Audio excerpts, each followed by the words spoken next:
Welcome to the Heart Rate Variability Podcast. Each week we talk about heart rate variability and how it can be used to improve your overall health and wellness. Please consider the information in this podcast for your informational use and not medical advice. Please see your medical provider to apply any of the strategies outlined in this episode. Heart Rate Variability Podcast is a production of Optimal LLC and Optimal HRV. Check us out at optimalhrv.com. Please enjoy the show. Welcome, friends, to the Heart Rate Variability Podcast. I am Matt Bennett, here with a very special guest, someone I call my friend in HRV. Been a pleasure to get to know over the years, start to work together. Dr. Scotty Butcher, the strength Jedi, the stoic tiger, the man, the legend. Scotty, it is great to have you on the show. Obviously, I consider you a friend.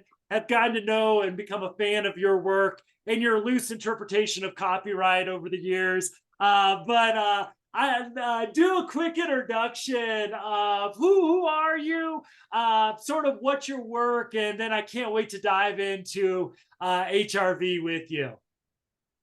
Yeah, thanks, Matt. That's a pretty big introduction to kind of fill with expectation, right? It's but I appreciate it. I do. I'm super happy that we've been able to be working together. I also consider you a friend, and I think the chance that we got to meet in person just a little while ago Yes. at the conference, the AAPB conference was absolutely fantastic. So yeah, I guess I wear a number of hats. I'm a physical therapist by background. I've got a PhD in respiratory physiology and exercise physiology, which I sort of morphed into looking at strength and conditioning with multiple different populations, but also the respiratory populations and that. I am a professor in our physical therapy department up here in the University of Saskatchewan in Saskatoon, Saskatchewan, Canada, which is where I was born and raised, and fortunate enough to work there as well.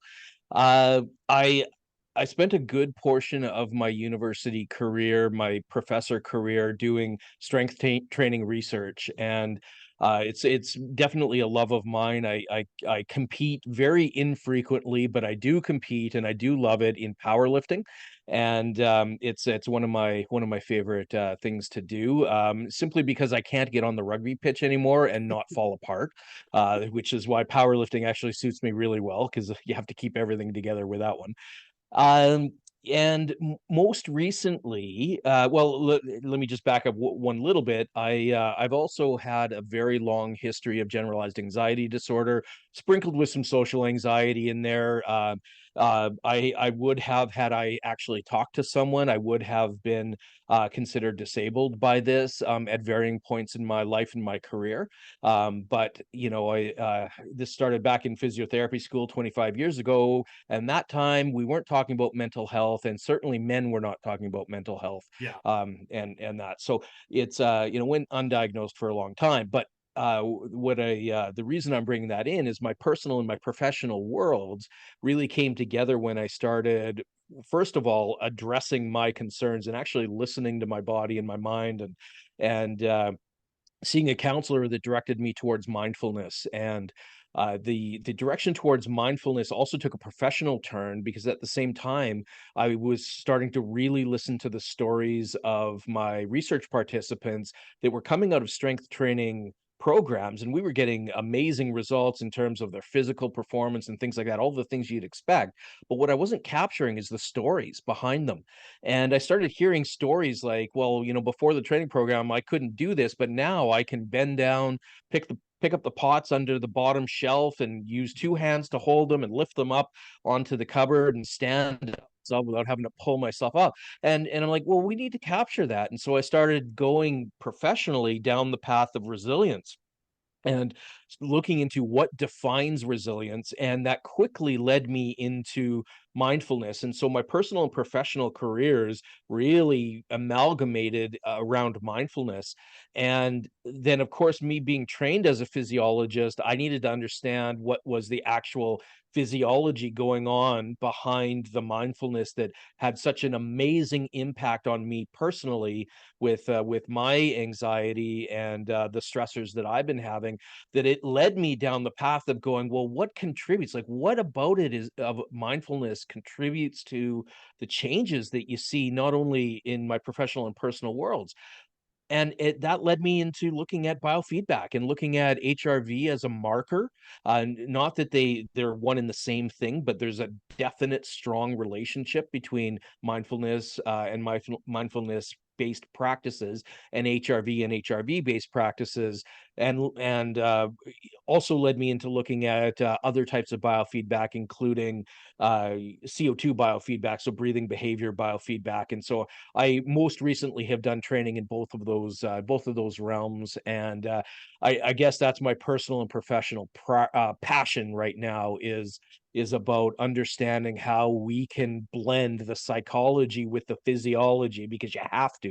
Yeah. One without the other is like it's a half measure at best. Blending it all together and geeking out on the data, geeking out on how that impacts psychology and physiology and emotions and wellness and resilience. And yeah, that's kind of how we met. And obviously, your listeners are quite familiar with a good portion of that. So Yeah. that's why I'm here. Awesome. So I would love to explore a little bit with that mind body, because I think things like strength training, for would be like something as not being strength training was being a basketball player for me, and now it's trying to be a good old dude. Like keep that or bone density is my goal. Probably not going to win any contest. But just enough there to stay healthy and get some of the cognitive benefits from it.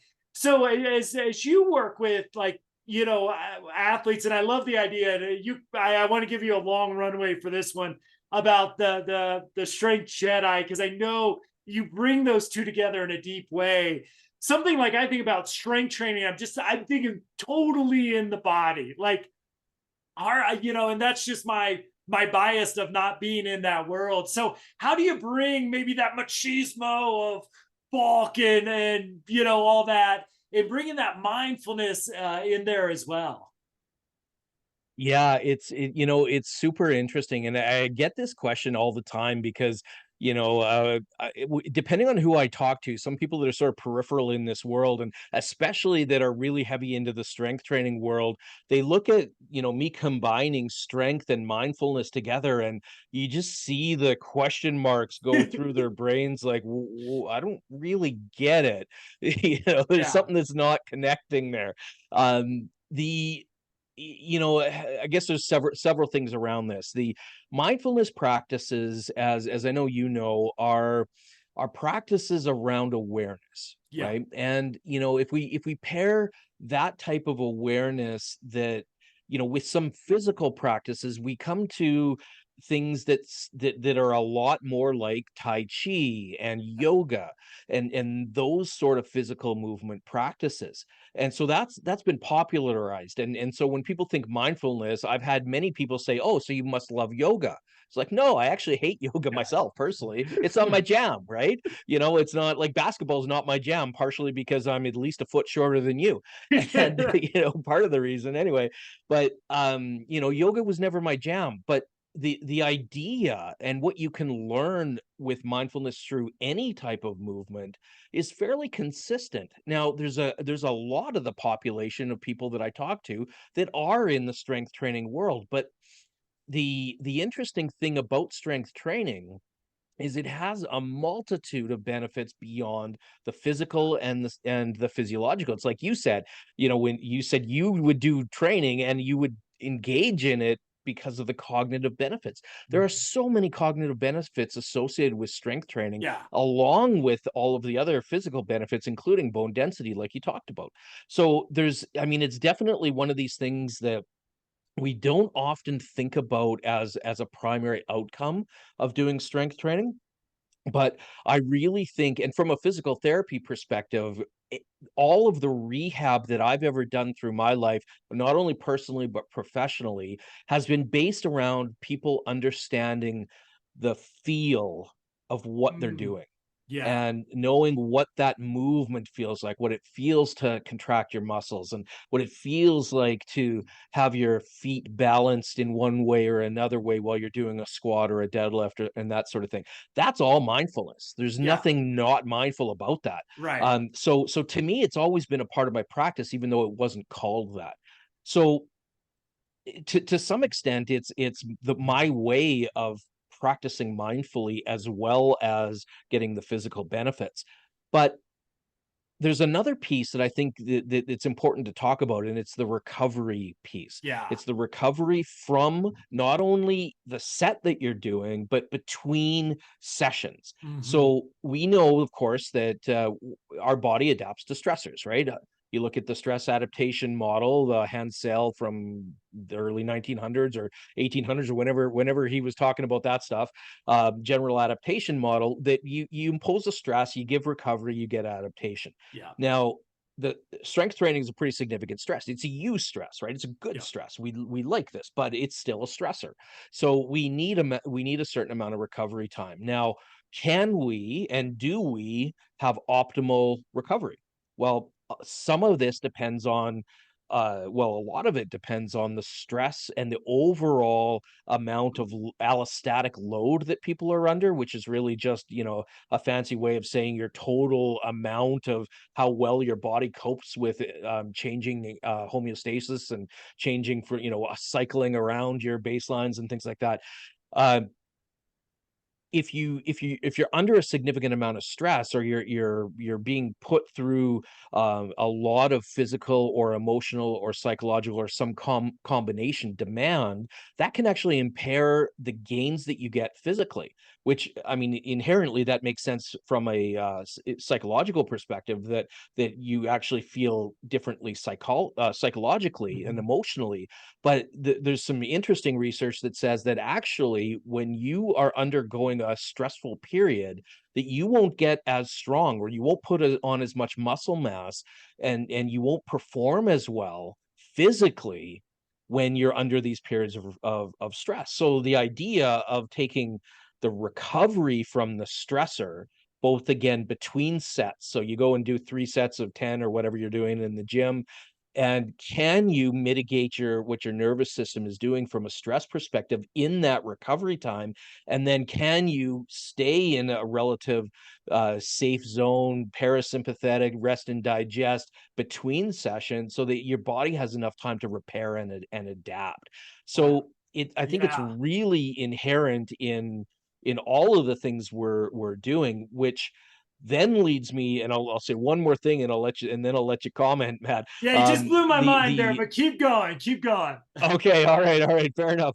And this actually relates to where the handle the strength Jedi came from. Mhm. Strength is often again talked about as the machismo, Yeah. really like the yang aspect if you're thinking yin yang.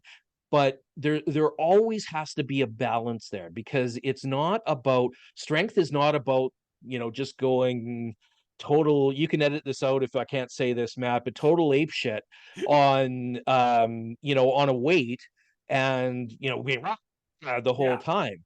There's balance that has to happen, and this is also where the Jedi aspect comes in, because, as you know, I'm a huge Star Wars fan, and for me, the balance in the Force that comes through the work of the Jedi and the light side of the Force, and it really relates to the mindfulness piece of things, where again we're looking for balance between our nervous systems, parasympathetic, sympathetic, not always equally balanced, and I don't Yeah. mean it that way, but we don't want excessive amounts on either side without having some contribution on the other one.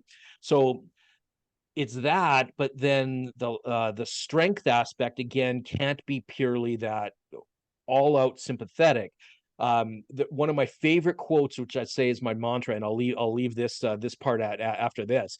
My mantra for a lot of the things that I'm doing is a quote by Saint Francis de Sales that says, "Nothing is so strong as gentleness, nothing so gentle as real strength."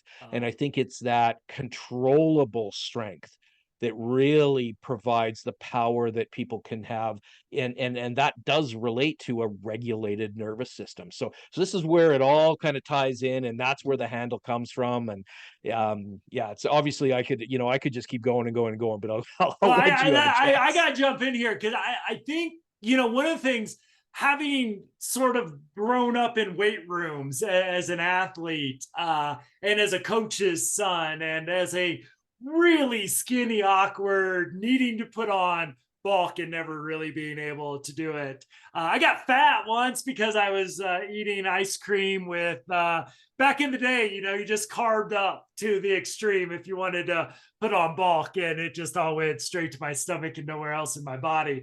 But my experience in gyms, and it seems like the more serious the gym, the more this was true, is sympathetic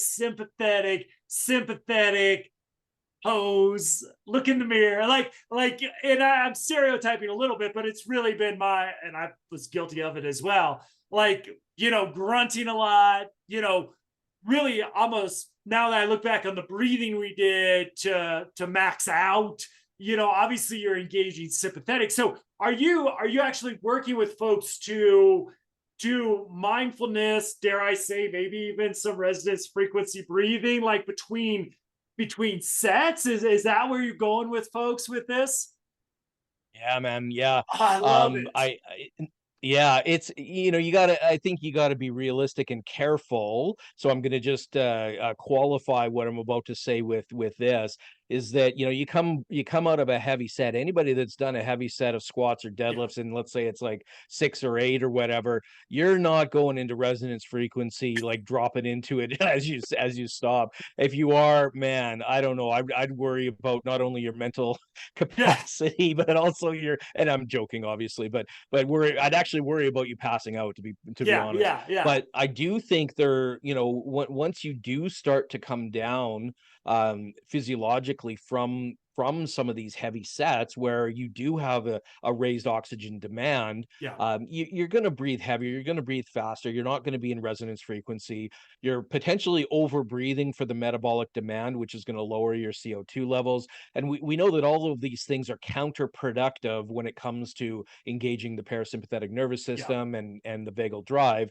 But I do think that within the research is sort of saying within a minute to 2 minutes after a heavy set where you're going really hard, where it is really high sympathetic, you can, and I would argue probably should, start thinking about bringing yourself down into a resonance frequency style to mitigate that overall stress in between sets, so that then when you're ready to go again, yeah, sure, do your rev up breathing then, right? Rev yourself back up to have a high engaged sympathetic system, go hard with that sympathetically driven heavy set of whatever, and then repeat the process. And for me, what that does, that talks about nervous system plasticity and the Yeah. ability of our sympathetic system to go up quickly and then come down quickly with a parasympathetic drive and have this nice, wave that we should be able to have.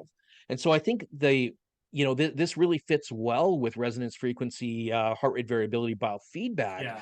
because what we're trying to do is we're trying to make a more resilient and more adaptable nervous system.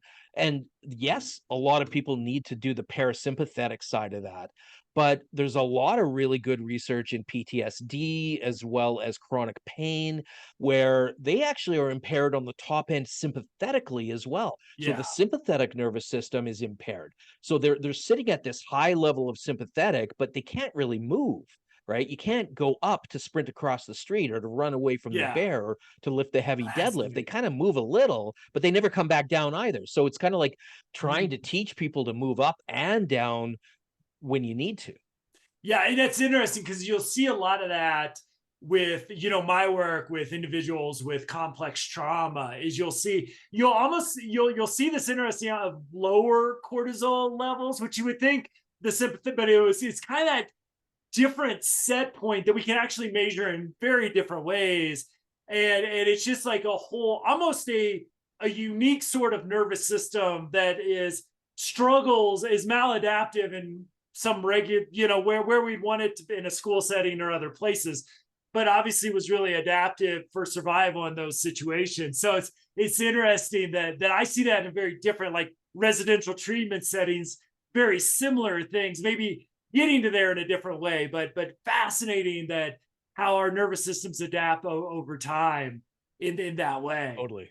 I love that. Yeah. I mean, I just sit here and smile as you talk because um, I just think back at my 14, 15-year-old self getting into strength training as part of, again, basketball for the most part, and wanting to look buff, which never really happened. But I saw other people it worked for. But like, I think that other side, that parasympathetic side of that, and with strength training being so, in many ways, regimented in that way, where you have that traditional 3 sets of 8 or 10 or whatever you're doing it, because then I could have used that when I needed to hit a free throw with the game on the line. Like that, for me, the weight room was all about the physical, bringing that emotional part, whether you're just strength training for strength training, and that could translate into so many other aspects of someone's life as well, whether that's a big presentation at work or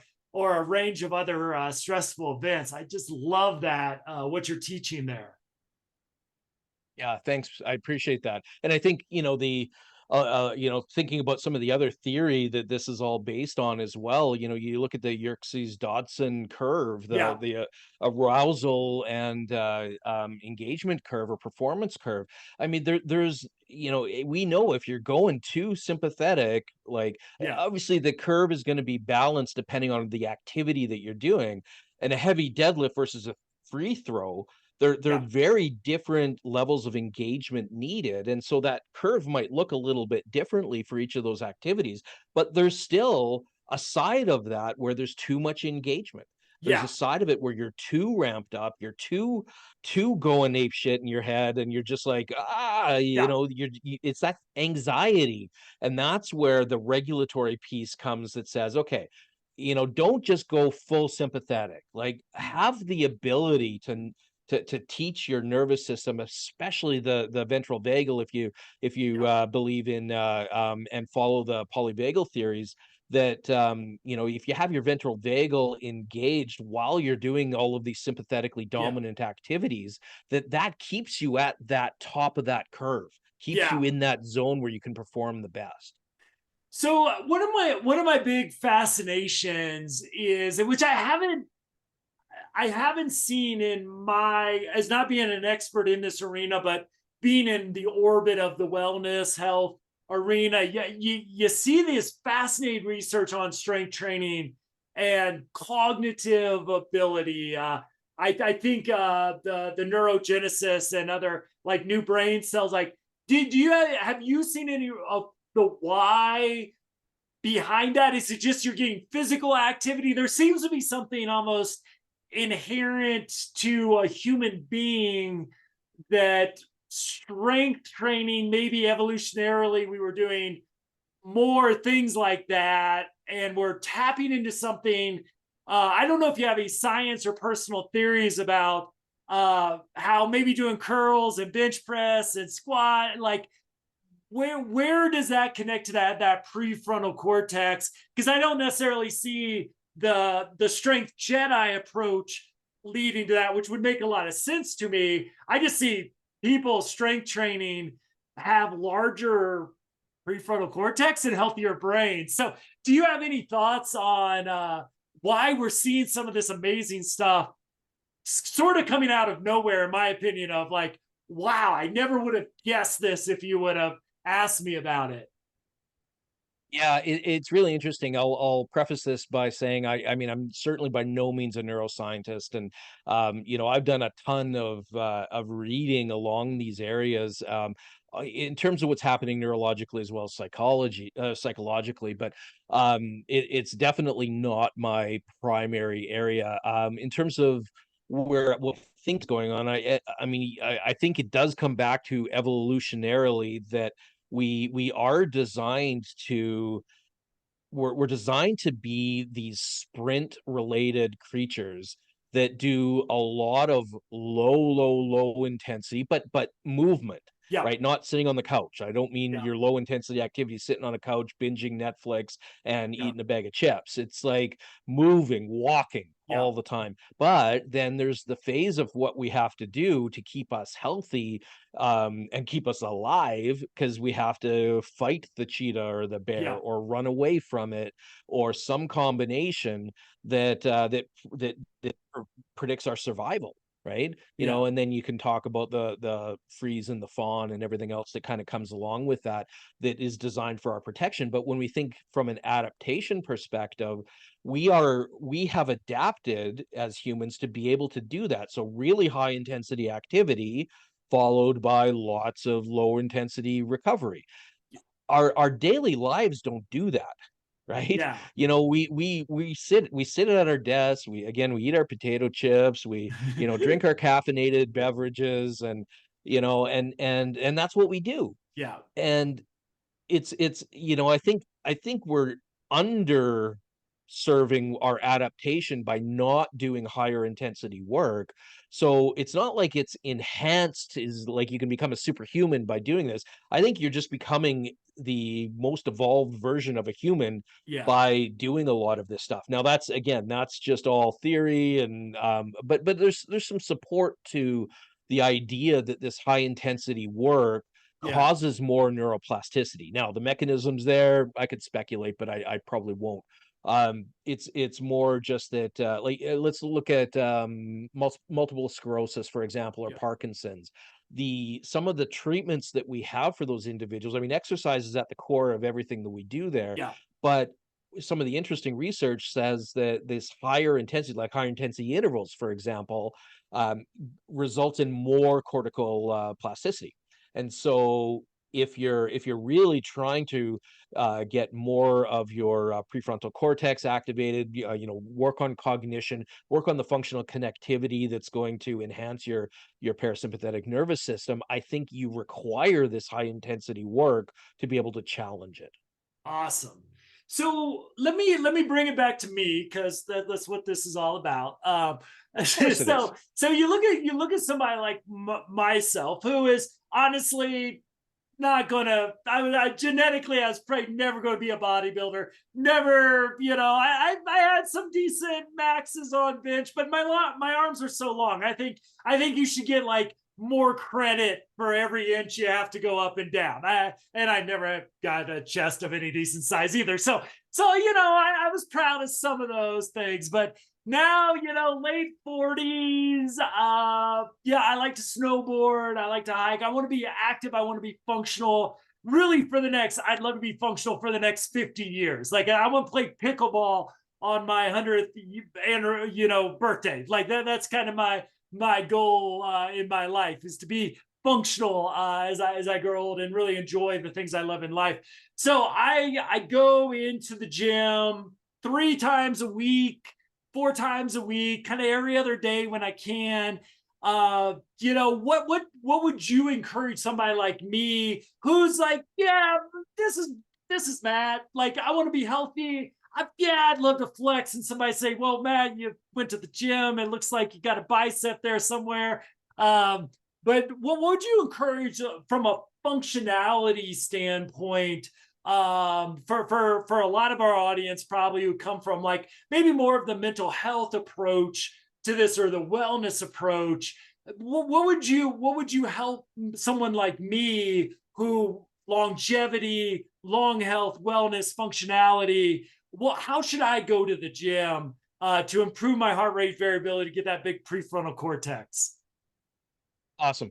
So I think, I mean, we can get into the nitty-gritties of, how high is high intensity and how low is low and how to figure all that out. Honestly, the biggest thing, and this is, again, no, people don't want to hear this because they've heard it before, that in order to do all of those things that you want to do, yes, you probably need some sort of strength training. You need some aerobic type activity. Again, it doesn't have to be like, going for these heavy runs or things like that. It could be walking or whatever. But I mean, those things aren't super sexy. Like, people don't talk about that. And what's even worse is when you start bringing in things like, how's your sleep?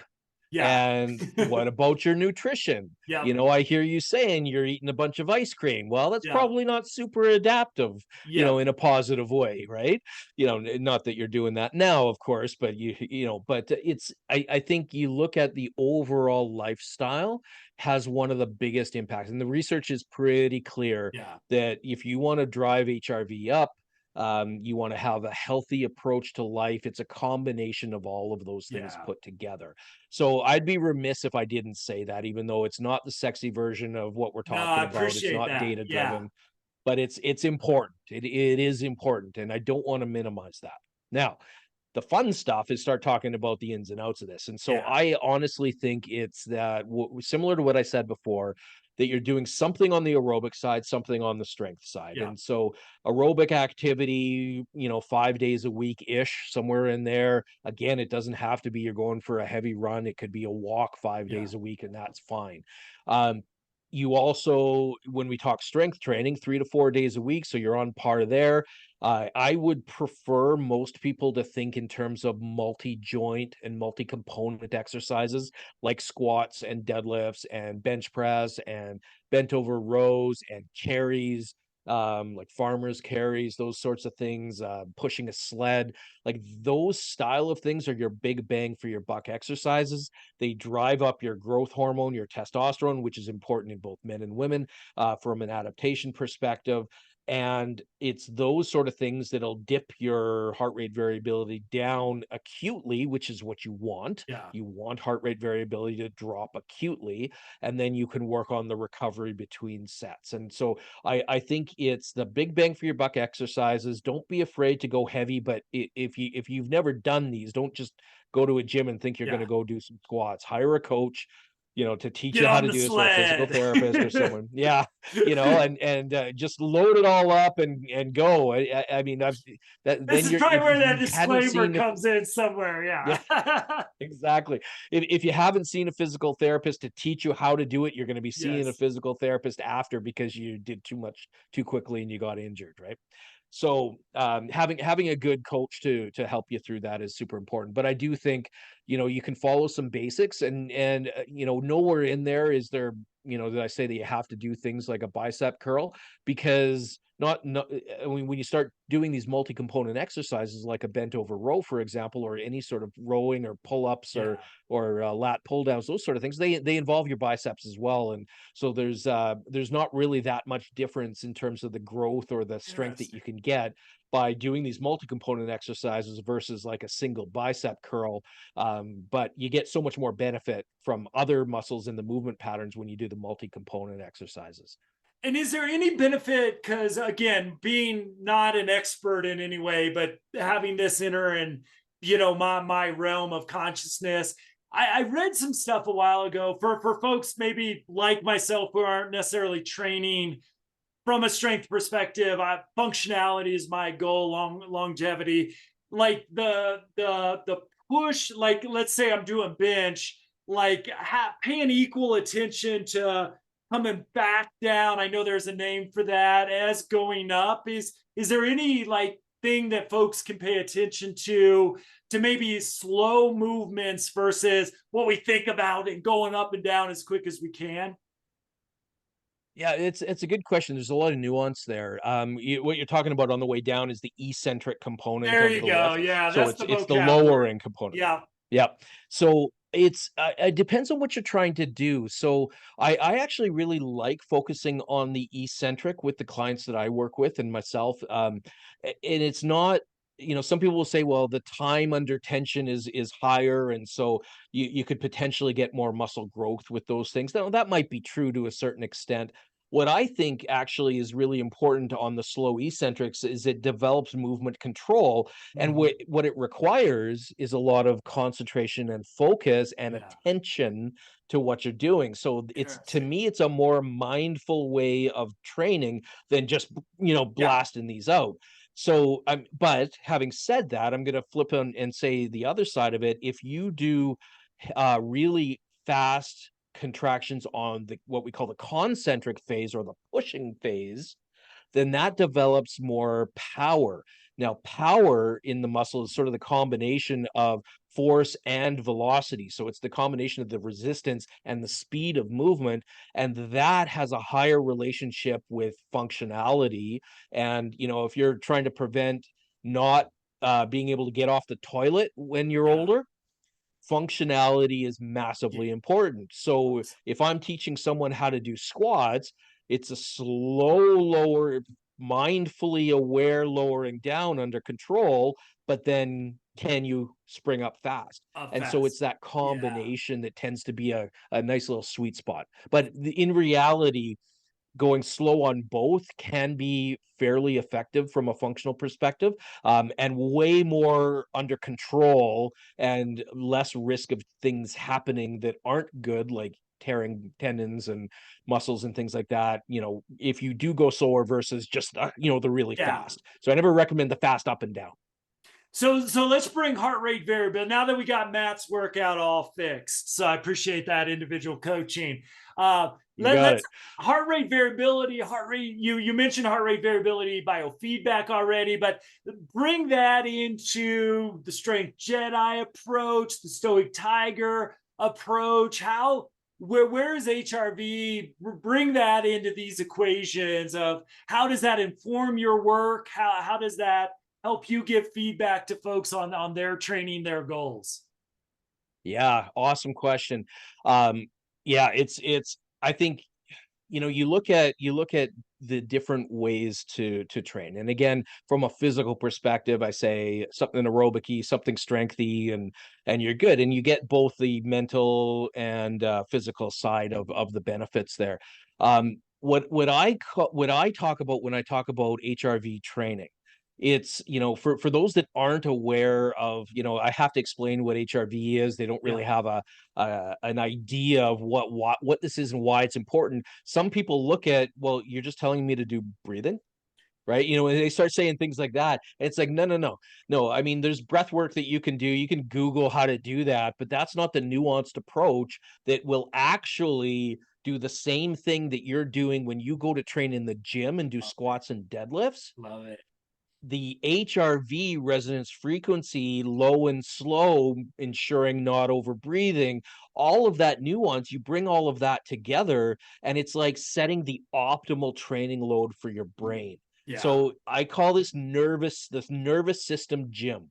So you go to the strength gym to train your strength, you go to the nervous system gym to train your HRV and your emotional regulation, your physiological regulation, which obviously is all combined together. So, to me, it's like, if we were to say the big three things out of training, Mm-hmm. again, leaving nutrition and Yeah. sleep and those things aside, it's something aerobic, something strength, and something for the emotional regulation or the Love vagus nerve. that. And that's where heart rate variability biofeedback comes in and is different than other types of relaxation practices. Yeah. Again, a lot of people that are new to meditation and mindfulness and the concepts around here, uh, and don't understand what we're doing when we do these things, to them, it looks exactly the same. I mean, you could have two Yeah. people sitting side by side, and they both could be looking like they're sitting exactly the same way. One of them is doing heart rate variability biofeedback or resonance frequency paced breathing, and the other one could be just, trying to get rid of their thoughts. It's a completely different scenario, Yeah. and the trying to relax and get rid of your thoughts doesn't work, Right. right? So people say, well, I can't meditate because I can't get rid of my thoughts. Well, that's not the point.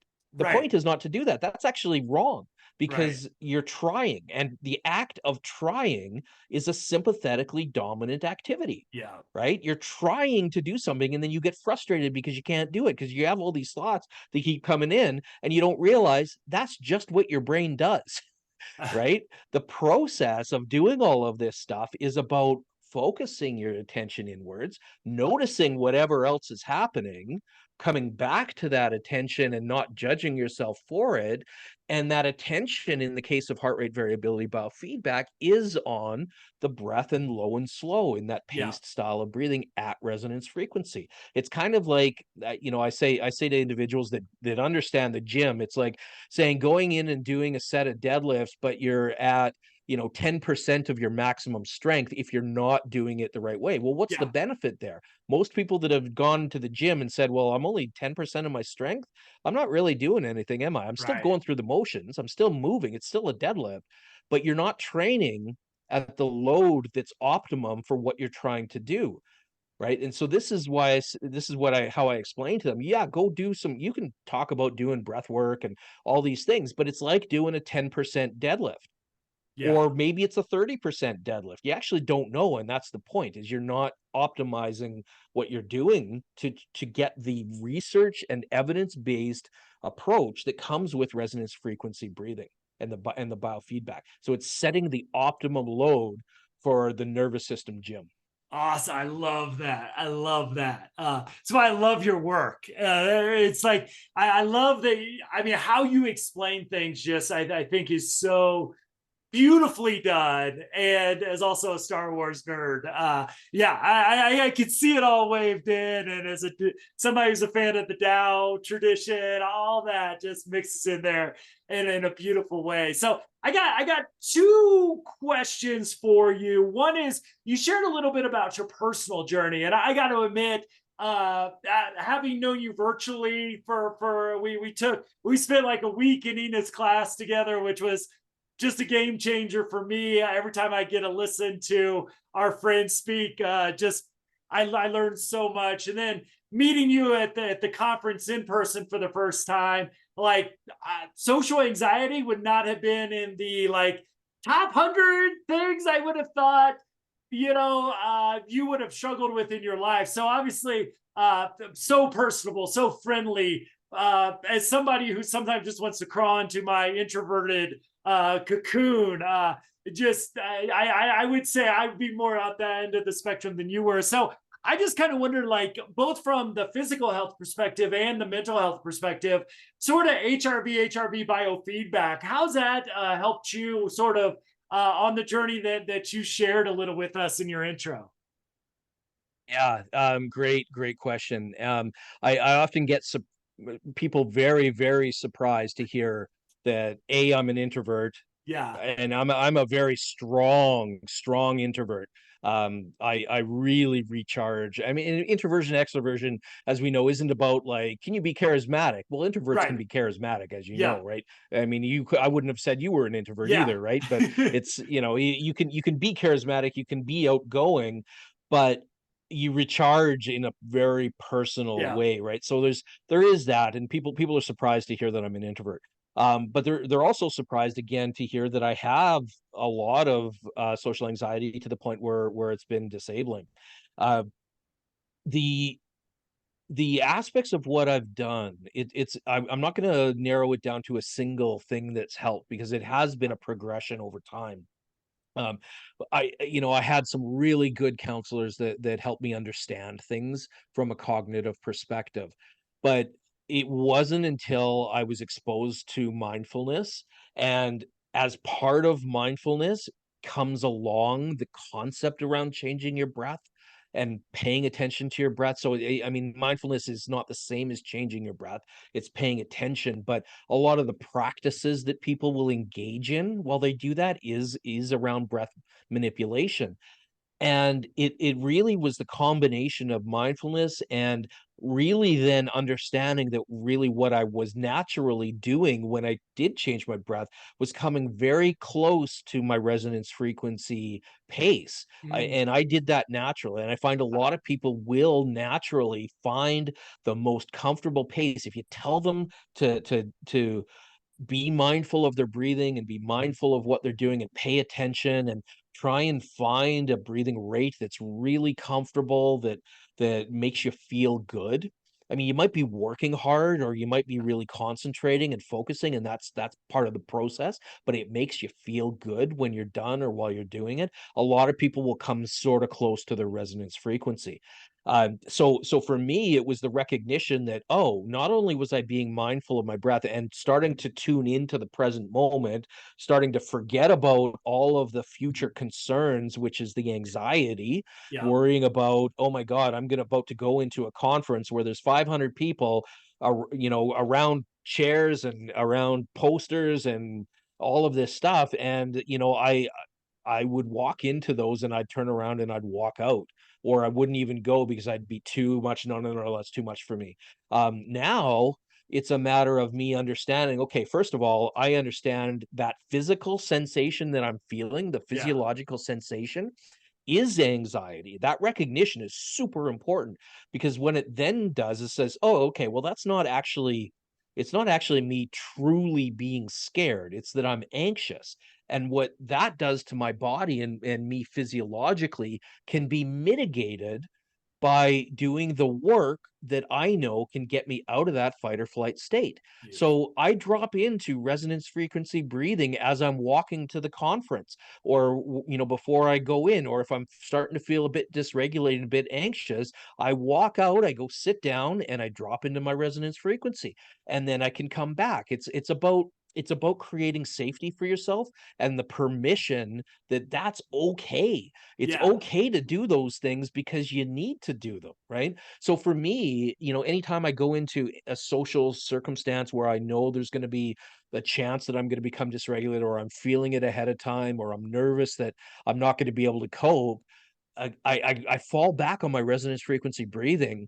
I've done this enough that I don't need to have the Yeah. pacer in front of me, and I don't need to have like the actual seeing the HRV. But anytime I do measure that stuff, it's like, my heart rate's like, and then I drop in, it's boom, boom, boom, Yeah. boom, boom.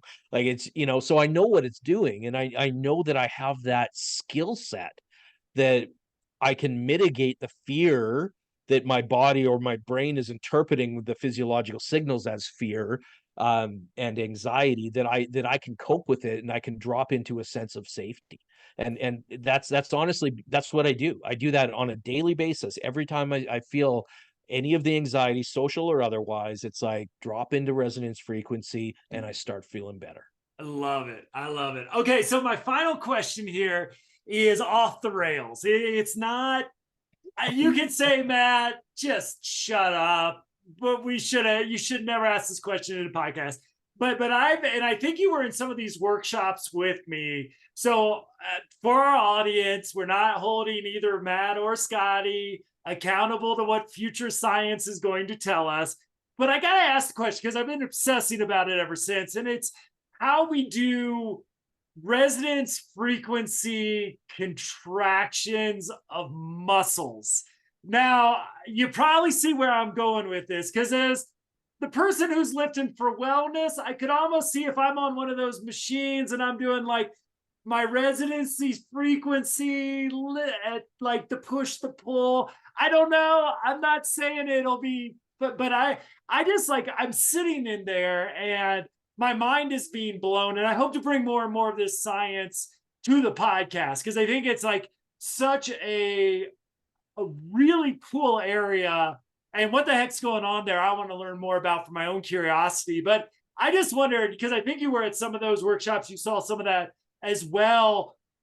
Did your mind go anywhere with this? Like, did you, what was your sort of thinking as I'm sitting there, like, just like, oh, wow, I could see, I want to try this in my own, like my N of one experiments. But I would love to just, any idea what's going on there? What's your sort of wondering about this thing that seems to be evolving in our field?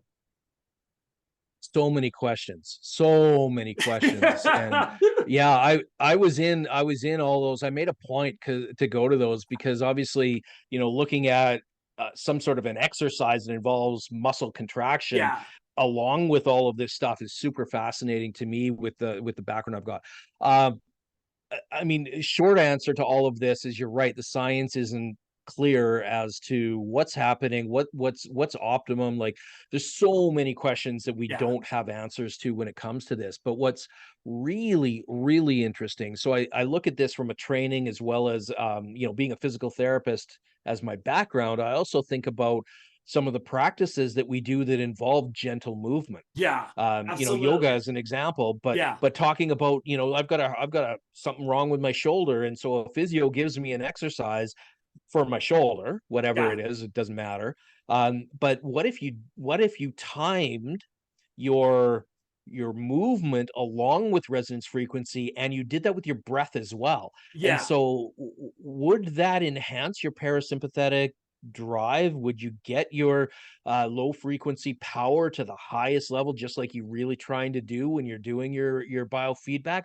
Like, does that happen? I don't think we know for sure, and we don't know, like, what does that mean? Does that mean just movement, or is it strong contraction, Right. or is it gentle contraction?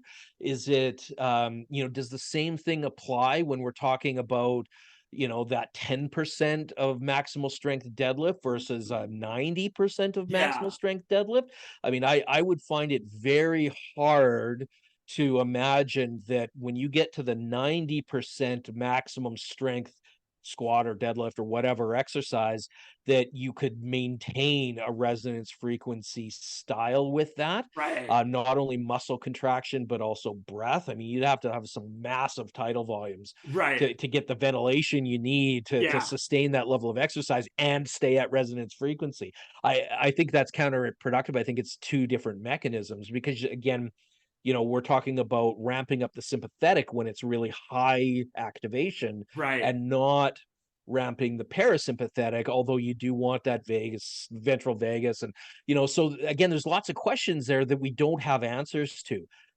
My gut feeling is that if you were to look at your lower intensity work that you're doing, so if you were to look at your mindful movement practices, Yeah. your stretching, your rehab style exercises, or maybe some of your prehab style exercises that don't involve a lot of load, that you can keep the physiological demand lower, so that you don't need a high sympathetically dominated Yeah. response, that something like that, A, could work, and B, question mark, will that enhance your outcomes? So Yeah. those are the questions. I don't know the answer. Yeah, and It's it super almost seemed like intriguing a though. maybe a mall, like and I've shared this with the audience. I found Wing Chun offers a great set. Like you can do it like a Tai Chi movement, but you're always facing front. So I can have the pacer there, and I'm not really contracting. It's not that simple with the in it, but it's a movement with that. So like I've just been like totally fascinated about it seems like in of itself, just the contraction without the breath, they're seeing positive things. Of course, I don't want to multiply that by 10 by adding breathing or whatever it could be. Yep. Pelvic floor contractions like we do in Qigong breathing, like all those things. But I just Yep. think it's fascinating. Like those questions you bring up are, I think, where I see the one branch of our field with biofeedback is going in this really exciting direction, which I think will probably be complementary, but could be its own. Like self-compassion is kind of its own thing from mindfulness now. Like I wonder if it goes there or if it just kind of keeps a real complementary piece to this. But I love people are using the app now for muscle Yep. contraction as well as breathing, which I want to understand more and more about that. So I'm glad I Yeah. got a fellow traveler on this journey. Yeah, absolutely. And it's me being in a place where I have a research institution that I can do these things. I mean, it's just, there's so many questions that part of it is just finding a place to start with it. Yeah. And going through the process. I as much as I like the research process, I love playing around, and Yes. and just like Yes. Like, how does this work? And what do you think is going on? And, I'm not one of the hardcore researchers that's probably going to solve this problem. That's not really what I want to do. I want to be able to apply it and say, Yeah. take some people in front of me and say, hey, why don't we try this and just let's see how it works for you, and Yeah. just play around, like that play aspect when you Yeah. make it fun and engaging and safe, and you can do all sorts of movements and types of contraction and watch the data and be Yeah. like, oh, that worked but that didn't, I wonder why that is. And then maybe for someone else it's like, well, yeah, but it was reversed for me, right? So Right. you always get those things and you wonder what factors are mitigating what's happening. And Yeah. is it something cognitively? Is it something emotionally? Is it, something that you have or have not tied your breath pace into? Is Yeah. it the amount of contraction, like how hard you're squeezing, or oh, Yeah. so many questions. Yeah, and I love what I love about heart rate variability is that N of one as much as anything else, and obviously being a coach, being a provider of services as well with the different aspects you bring into your programming, like what we often see group activity, but trying to find what works for this nervous system where it's at, with all it's been through in life, all the epigenetics and all the stuff we could nerd out with for another 2 to 3 hours, like all that stuff coming Yeah. together is just, I love living right now because, we've got just access to data that, previous generations, you either had to have a huge research lab with millions of dollars of grant funding. And now, for a few bucks a month, you can get this feedback in a way that's just, I don't know, just to me, such an exciting time to be a nerd and being in the Absolutely, field. without a doubt. So, well, Scotty, I hope this is the first of many podcasts with you, my friend, because I've just loved your energy, loved how you think, and it's just really been great getting to know you over the last year or so. So obviously, we'll put your bio, put contact information in the show notes, but if somebody's just going along, say, I want to be a strength Jedi or a stoic tiger, just give a little bit of a blurb where people might be able to find you. And we'll put all that in the show notes as well. Yeah, for sure. So easiest way is through Instagram, and it connects with email booking, website, all of that kind of stuff. And I do have the two handles. My main one is the Strength Jedi, at the Strength Jedi, and you'll see a combination of things from strength training to personal stuff and some of the resilience stuff. But where I'm focusing all of my stress resilience and HRV and biofeedback work is through the Stoic Tiger. So at the Stoic Tiger. So contact me on either one. I'm happy to talk about this, as you can tell, with anybody. And if anybody's feeling like, hey, I want to learn more about some of the stuff that you're doing or whatever, please reach out. I'm happy to take some of those requests, and maybe it means we work together. That'd be cool. Awesome, and I highly encourage people to check you out on Instagram.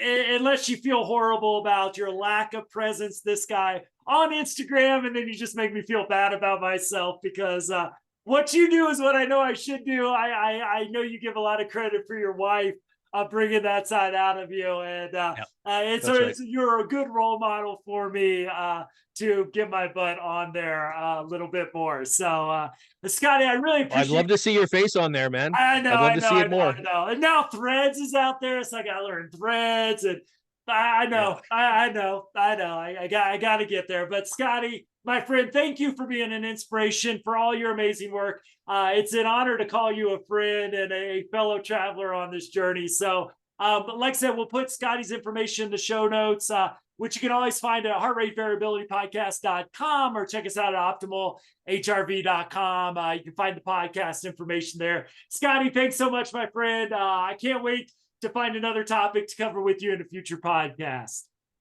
I'm sure there's lots that we can talk about. Oh, I know there is, for sure. So I'm happy to be on. Thanks for the invite. And yeah, love talking with you. It's been awesome. Thank you.